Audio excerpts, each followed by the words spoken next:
Welcome to another episode of Unboxing Entrepreneurship with Pallavi. Today, I'm going to talk about how you come up with the product lineup for your business. What are the things that you need to take into consideration when creating the products? I'm going to be talking to Puja Pradhan, who's the founder of Glee Toys, and she's going to be sharing her experience how she came up with the products for her company. Let's get right into it.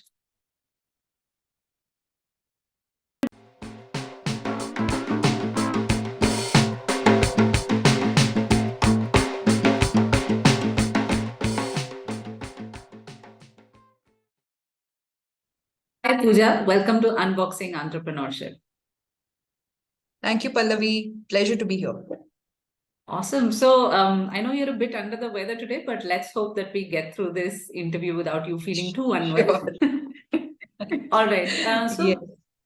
Before we get started with our topic, why don't you tell us about yourself and Glee Toys? Sure. So I am an engineer with an MBA, worked in corporate for about 10 years. So my work was primarily a little bit of software engineer. I started off with that. And then I have worked extensively as a human resource professional. So I used to specialize in compensation and benefits, did consulting for a long time, worked with corporates like Nestle, Johnson and Johnson, and Aon, JP Morgan.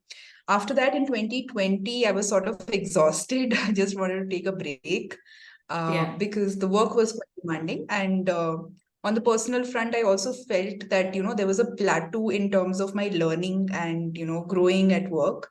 So I wanted to take a break, assess my priorities and sort of rejoin. That's when pandemic hit, and I spent a lot of time with my child and did a lot of research, etc. And somewhere I felt that, I need to do something in this area of early child development. And that is how Glee Toys sort of came into the picture. I see. And how did you come up with the name? So, a funny story, I did not come up with the name. I just thought, toys play sort of gives us a lot of things. The most important of them being happiness. So I was just casting around for synonyms of happiness because I did not know happy toys, happiness toys. I was just thinking, and that's when my husband, suggested this name Glee, and then it stuck with it. Yeah, it's a cute word to describe happiness. I think it totally describes a child's joy. Because happiness Yes. seems a little bit mature, but glee is probably the more advanced version of that. Yeah, unfettered, without any conditions, just, glee. Exactly. All right. So you started in 2020 during the pandemic. So how did you come up with the first few products that you were going to create? Is it something that your child inspired you, or did you have some already in mind?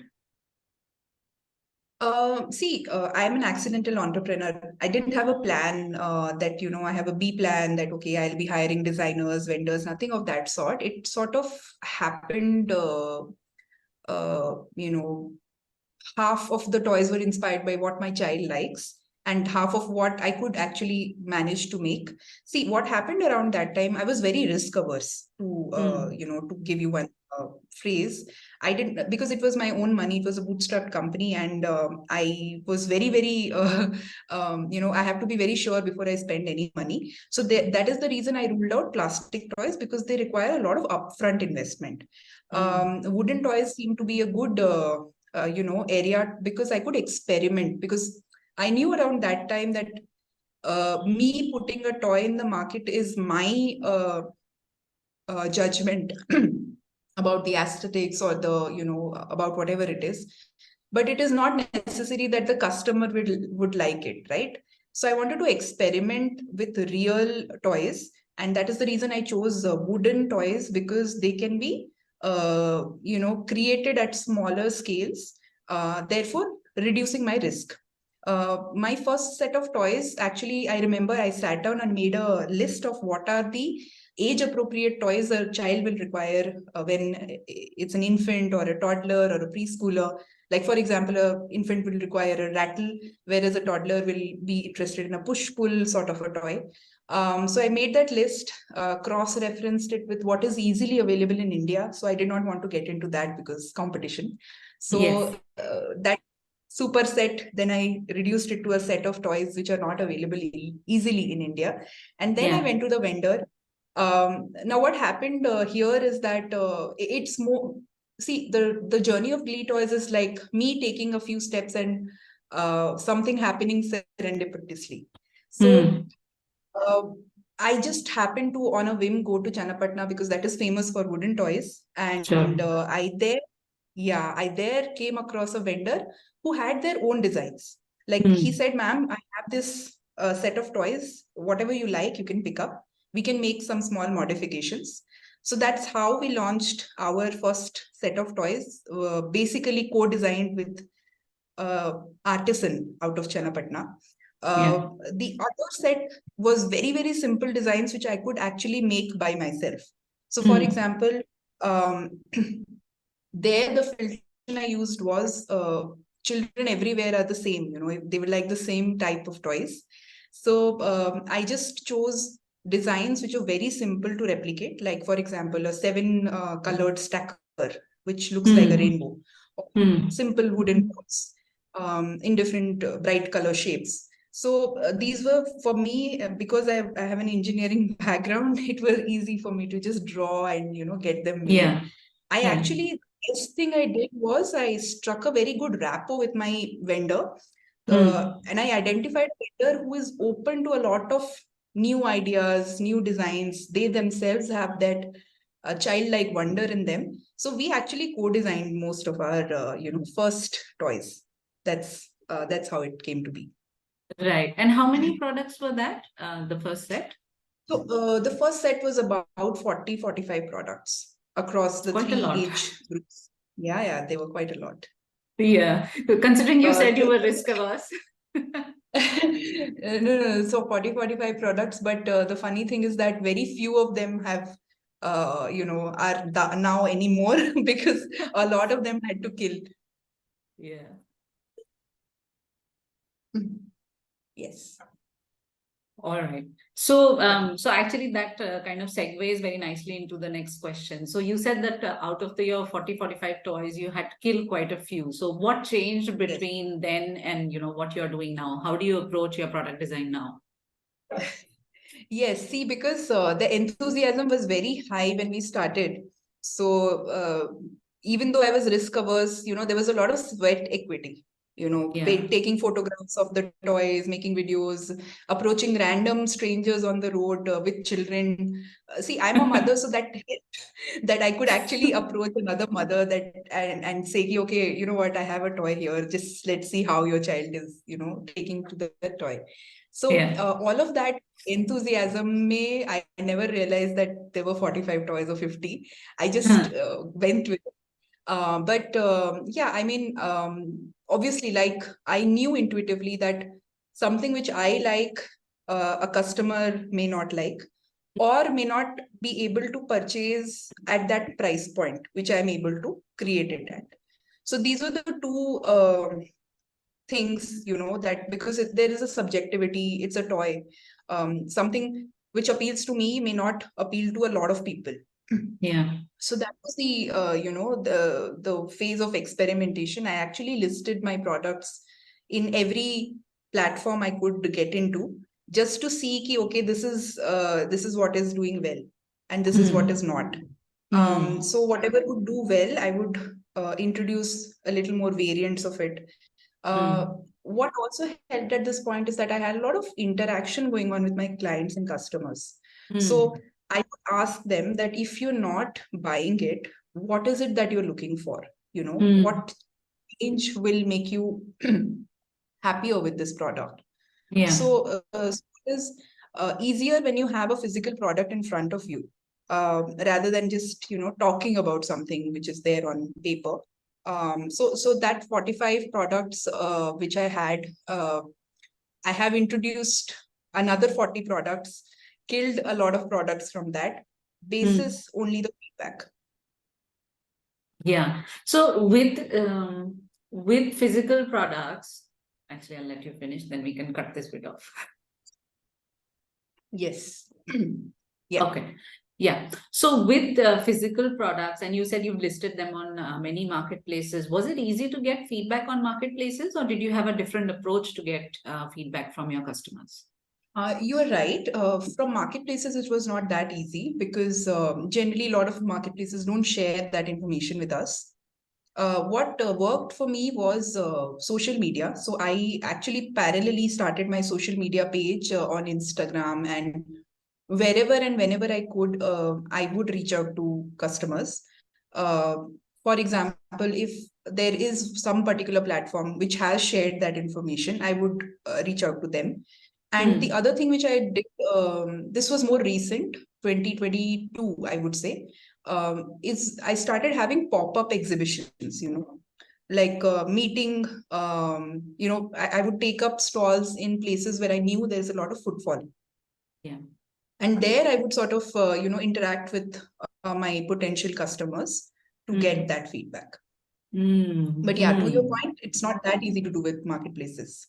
Yeah, that's true. But no, it's important to get feedback. And I think that you've done the right thing that, in your initial stages of the business, rather than focusing on sales, sales, sales, you focus on, okay, why am I not making sales? Because I think that feedback is important to tell you that, okay, maybe a slight change would get you that sale. Or maybe in your case, there were some products that would never make the market, right? They would never sell.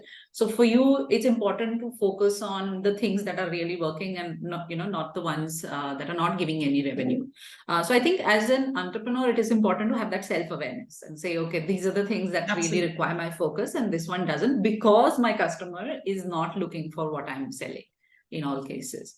All right. So we've talked about, how you come up with your first set of products and what kind of changed in the second set of products. What is it that you're looking forward to in the next 1 year or so? After the initial, experiment with wooden toys, I quickly realized one more thing is that it's a little risky because they are easy to replicate as well. I see. Hmm.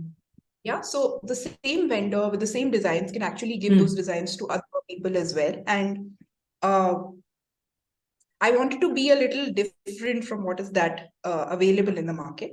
So, which is Hmm. why I've actually entered into hybrid products, which is, so for example, a mix of fabric Hmm. and wood. I've Hmm. also ventured into other material, like for example, one of our bestseller product is rainbow rice, which is made out of rice. Hmm. So, what happened is I started seeing a pattern that um Indian market, Indian mothers don't require a lot of complicated stuff. They just need very simple solutions to uh, their biggest problem, which is screen-free engagement of their child. Yeah. So they're looking Yes. for engaging toys, and many times these need not be very complicated stuff. Like for example, uh, a closed-ended toy, like for example, a robot.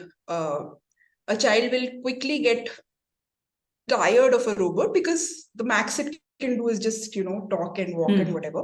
So we Hmm. actually shifted our focus into a lot of open-ended toys and a lot of toys with hybrid material, so that it will be a little difficult for replication. Yes. So though initially the focus was to really understand the product, like the consumer, because consumer is the king. Yeah. Later it shifted into making simple products which can be done at scale. So we have actually now moved on to these kind of products which can be done at scale. So, uh, the answer to your question, what is my, vision for future? It is reaching as many children as possible with my Hmm. products. Uh, Now that I have validated that, this is what the customer is liking, Hmm. um, I make more of that, and I try to make it at a more quantities. Like for Yeah. example, uh, Crinkly is a product which is one of our bestsellers. So what I did is I introduced new prints in that. I improved on the packaging, and in a way that I can uh, reach more babies with that same product. So that is my vision for future, is basically not a lot on R&D anymore, not a lot on product development anymore, because I've already tested that. I've already funneled my 45 products to now I just have 21 products. Out of that, I'm also trying to create a lot of combos, a lot of products which are activity based. So for example, we also do Play-Doh, right? What I realized in those offline exhibitions is that very small children don't know what to do with Play-Doh. So I designed an activity kit. Like, okay, these are the 5 activities you do with it, and here are the material you need. So what I'm drifting to is number one, hybrid products. Number two, products which can be made at scale, because handcrafted products, which require a lot of skillful artist, work from an artist, they're a little difficult to, they're very slow to make. Like they can make only 50 pieces in a month, that way. But I wanted to reach more children. So therefore, products which can be made in slightly larger volumes. And the third thing is, like I said, combos, different versions of the products which are doing well, rather than doing something very new and, trying to push something new. So that's the focus, at least for this year, to do more of what has done well. I think you've summarized it very well, to do more of what has done well. with about 3 years of data that you have, why not capitalize on what information that is telling you, right? And then make better business decisions. Yeah, so that's a good approach. Yes. All that's right. what we are trying to do. And the other thing is basically more of direct purchases, more of customers purchasing from us directly rather than taking from marketplaces. Because, one other thing which has happened very recently is that a lot of these small marketplaces have stopped. The businesses have completely disappeared. So in order to again safeguard us, we are focusing on marketing, and that's a skill which every entrepreneur needs to develop. And I think companies like yours, go a long way to support entrepreneurs, especially bootstrapped ones, early stage, to be able to, go to the next level. That is only through marketing. Thank you so much, Puja. All right. I think that was a very interesting interview. I did not feel at all that you were a first-time entrepreneur, or you have very, very quick learning capabilities. But I feel that when I listened to you, I could see the way you have kind of changed your mindset, or or rather grown it from what it was, right? You started off with the passion, which is what a lot of entrepreneurs do, but you very quickly realized that you had to create a business model out of it, and that business model kind of mindset, I think, comes a little late. But for you, I feel that you're on the right track, and I believe that is going to take you far, even if I know that marketplaces don't exist and you have a very niche product. But at the end of the day, if you're able to get good ROI for what you are creating, the size of your audience doesn't matter. What matters is that you're able to deliver high quality products to the people that truly need it. So I wish you all the best for that. Thank you so much for your time, Pallavi. It was a pleasure to speak to you. Hope to see you more. Bye. Thank you, Puja. Bye. Bye.